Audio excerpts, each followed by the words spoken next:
bendiga, hermanos, bienvenidos a un nuevo momento con Dios. Seguimos estudiando el libro de los Hechos de los Apóstoles y estamos en el capítulo 2. Vamos a leer los versos del 14 al 47, dice así. Entonces Pedro, poniéndose en pie con los 11, alzó la voz y les habló diciendo: varones judíos y todos los que habitáis en Jerusalén, esto os sea notorio y oíd mis palabras, porque estos no están ebrios como vosotros suponéis, puesto que es la hora tercera del día. Mas esto es lo dicho por el profeta Joel: en los postreros días, dice Dios, derramaré de mi espíritu sobre toda carne, y vuestros hijos y vuestras hijas profetizarán, vuestros jóvenes verán visiones y vuestros ancianos soñarán sueños. Y de cierto sobre mis siervos y sobre mis siervas en aquellos días derramaré de mi espíritu, y profetizarán, y daré prodigios arriba en el cielo y señales abajo en la tierra, sangre y fuego y vapor de humo. El sol se convertirá en tinieblas y la luna en sangre, antes que venga el día del Señor grande y manifiesto, y todo aquel que invocare el nombre del Señor será salvo. Varones israelitas, oíd estas palabras: Jesús Nazareno, varón aprobado por Dios entre vosotros con las maravillas, prodigios y señales que Dios hizo entre vosotros por medio de él, como vosotros mismos sabéis, a este entregado por el determinado consejo y anticipado conocimiento de Dios, prendisteis y matasteis por manos de inicuos crucificándole, al cual Dios levantó suelto los dolores de la muerte, por cuanto era imposible que fuese retenido por ella. Porque David dice de él: veía al Señor siempre delante de mí, porque está a mi diestra, no seré conmovido. Por lo cual mi corazón se alegró y se gozó mi lengua, y aún mi carne descansará en esperanza, porque no dejarás mi alma en el Hades, ni permitirás que tu santo vea corrupción. Me hiciste conocer los caminos de la vida, y me llenarás de gozo con tu presencia. Varones hermanos, se os puede decir libremente que el del patriarca David, que murió y fue sepultado, y su sepulcro está entre nosotros hasta el día de hoy. Pero siendo profeta y sabiendo con juramento de Dios, le había jurado que su descendencia en cuanto a la carne levantaría al Cristo para que se sentase en su trono.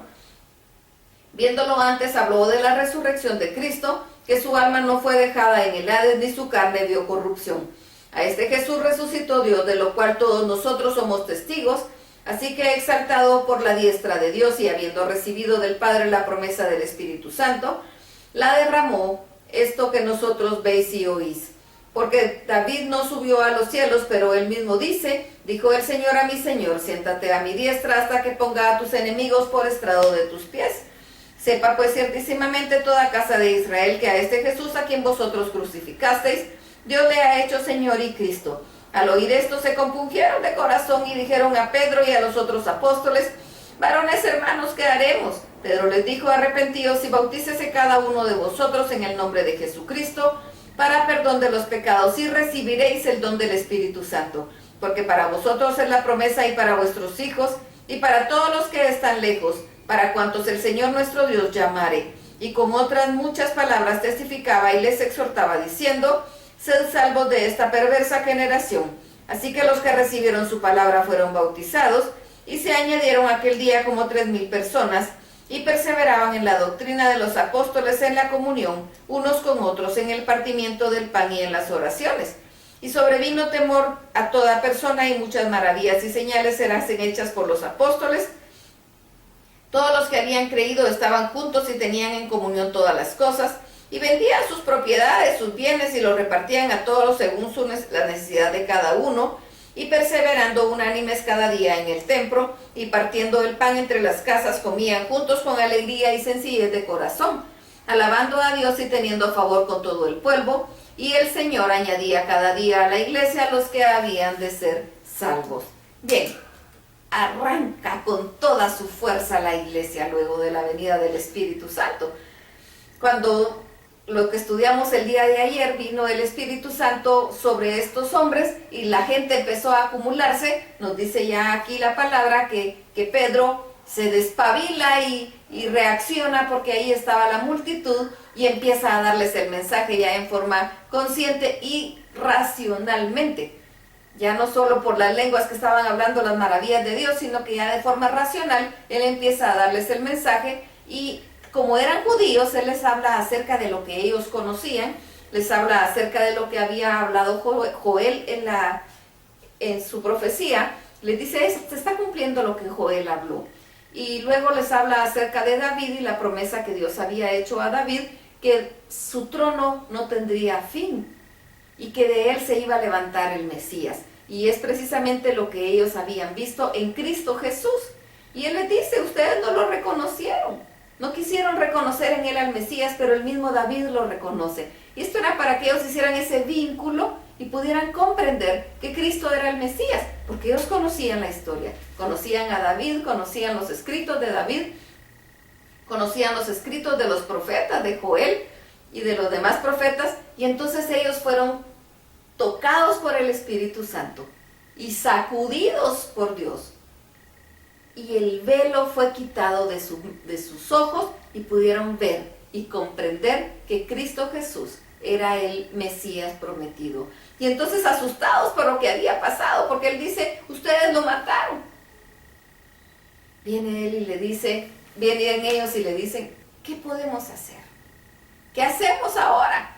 Y él les dice, bueno, pues arrepiéntanse cada uno en el nombre de Jesucristo y bautícese en el nombre de Jesucristo para perdón de pecados. Arrepiéntanse y bautícense. Y nos dice la palabra que se añadieron como 3,000 personas ese día a la iglesia. Aquí es donde vemos el arranque nosotros de la iglesia. La iglesia empieza con toda fuerza y nos dice que era el Señor el que añadía a la iglesia todos los días los que habían de ser salvos. Y eran muchos los que se agregaban día con día de los judíos. Entendían y reconocían en Jesucristo al Mesías prometido. Y nos dice que en este inicio todas las cosas las tenían los cristianos en común. Empezaron a vivir como en una comunidad y no había nadie que tuviera problemas de pobreza, de escasez, de hambre, porque los que tenían compartían con los que no tenían. Así que era una comunidad en lo que ellos vivían. Actualmente pues ya no vivimos nosotros de esa misma manera, pero siempre tenemos la obligación de tener que estar pendientes por los menos favorecidos. Siempre vamos a tener alguien que tenga más y alguien que tenga menos. Así que independientemente de lo que nosotros tengamos o no, debemos compartir con el que tiene menos. Siempre hay alguien que tiene menos, aunque tengamos muy poco. Siempre hay alguien que tiene menos. Y debemos ser movidos a misericordia para ayudar, aunque ya no vivamos en comunidad como vivían en ese tiempo. De aquí en adelante vemos un desarrollo de la iglesia fuerte, terrible. Vamos a ir viendo poco a poco cómo hay persecución, cómo hay dolor. Así que podemos decir que la iglesia fue sembrada por Jesucristo con el derramamiento de su sangre y regada por el derramamiento de la sangre de los mártires. Y aquí estamos nosotros. No solo estamos esperando que nos dé, necesitamos estar entregando nuestra vida para darle a Él lo que Él quiera, porque todos nosotros le pertenecemos a Él. Lo demás vendrá por añadidura, pero no vamos tras las bendiciones, vamos tras el Dios único y todopoderoso. Así que vamos, platiquemos con Dios, hablemosle, alabémoslo, glorifiquémoslo, bendigámoslo y entreguemos nuestra vida. Digámosle, heme aquí, envíame a mí. Estamos listos, prestos y dispuestos para lo que Dios nos mande. Queremos ser sus instrumentos, queremos serle testigos a donde Él nos mande. Revestidos del poder del Espíritu Santo, llenos de Dios, vamos a donde Él nos mande, porque somos sus instrumentos. Como dijimos el día de ayer, no vayamos solos, tenemos que ir revestidos de Él. Si nosotros lo queremos hacer por negocio o por, qué sé yo, ganar adeptos, vamos a tener problemas. Necesitamos ir con Dios, porque solo Él nos da fuerza, nos da sabiduría y nos sostiene, porque la obra es de Él, no nuestra. Así que vamos, comprometámonos con el Señor y estemos dispuestos a lo que Él diga.